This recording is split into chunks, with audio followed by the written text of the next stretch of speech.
অনুরে জি অবানু জি জি জি Rangoon শহর যাইও মাই তলায় আইনম কি হনো কিছু নলাগিব তোরে পাই যদি সোনার জৈবন কেমনে রাইকুম গামছা দি বাঁধি হয় দিন অল্লাই বিদেশ যাইম পরান ঘরত রাখি সোনার জৈবন কেমনে রাইকুম গামছা দি বাঁধি। হ্যালো এভরিওয়ান, চলে আসলাম একটা আসলে রান্নার ভিডিও নিয়ে। অনেকদিন আমি আসলে ভয়েস দিয়ে রান্নার ভিডিও করতেছি না, শরীরটা তেমন ভালো নেই। রাতে আসলাম 9টা বাজে, বাইরে থেকে আসে মানে ছোটো মাছগুলো কাটাকুটা করলাম। তো মাছগুলো আসলে টাটকা ছিল, একদিন ফ্রিজে রাখাতে একটু মানে দেখতে এরকম লাগতেছে। সব মাছ কেটে কুটে ঠিকঠাক করে সুন্দর করে আমি একটা কড়াইতে নিয়ে নিলাম, দিয়ে দিলাম ওখানে একটু করে লেবুর রস, পেঁয়াজ কুচি, তারপরে কাঁচামরিচ আর যা যা মশলা দিতে হয়, মরিচের গুঁড়া, ধনিয়ার গুঁড়া, একটু মাছের মশলা দিয়েছি, তারপরে হলুদের গুঁড়া, জিরার গুঁড়া, আদা, লবণ, তারপরে হচ্ছে একদম খাঁটি সরিষার তেল। সরিষার তেলটা কিন্তু একদম খাঁটি মাখতেছি যে মানে তখন একদম ঘ্রাণ বের হয়েছে।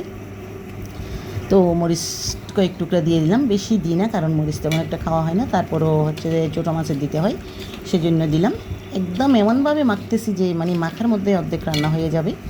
একদম একদম মাখা করে সুন্দর করে সব মশলা একসাথে মেখে নিলাম। মাখার মধ্যে মানে তরকারিটা যেন মনে হচ্ছে যে অর্ধেকটা মানে হয়ে গেছে। তো আসলে মাখতে মাখতে মানে ঘ্রাণটা এমনভাবে চারিদিকে ছড়িয়ে গেছে যে মানে কী আর বলবো।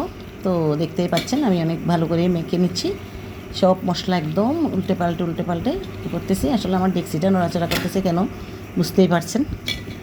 আমি বাম হাতে ভিডিও করতেছি, ডান হাতে এগুলো মানে কাজ করতেছি আর কি। তো কী করব, কারণ ভিডিওতে সাহায্য করার মতন আমার কেউ তেমন একটা নেই, সবাই ব্যস্ত। তো আমার এখন তরকারি মানে মাখাজোখা হয়ে গেছে। এমন মাখছি দেখছেন, মানে মনে হচ্ছে যে এখনই মানে ভাত দিয়ে খাওয়া যাবে। তো মেখে নিয়েছি সুন্দর করে। এখন একটু করে মানে মরিচের মশলার বাটিটা ধুয়ে একটু করে পানি দিলাম, বেশি দিব না, এতটুকুই পানি। বেশি পানি দিলে ওগুলো মাছগুলো হচ্ছে যে ভেঙে যাবে আর মানে ভালো লাগবে না খেতে। আর একটু পানিগুলো দিয়ে আর একটু মিক্স করে দিলাম। তারপরে এখন আমি চলে যাব চুলাতে। তো এখন আসলে বাজতেছে রাতের 11টা। আমি এই মানে 9টার দিকে বাইরে থেকে আসলাম, কাজ সেরে টিউশন সেরে এসে ফ্রিজ থেকে এগুলো আগে থেকে ভিজিয়ে রাখতে বলেছিলাম, মেয়েকে ভিজিয়ে রেখেছিল।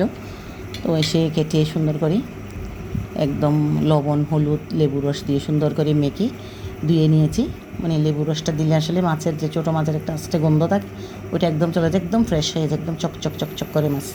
দেখতেই পাচ্ছেন চুলাতে দিয়ে সাথে সাথে আসলে কাটা বাছা করতে যতক্ষণ সময় লাগে মাছের তরকারিটা হতে আসলে অতক্ষণ সময় লাগে না, একদম 5 মিনিটের মধ্যে হয়ে গেছে। আর 5 মিনিটের বেশি যদি তরকারিটা সিদ্ধ করা হয় এই মাছগুলো, এগুলো আর খাওয়া যাবে না।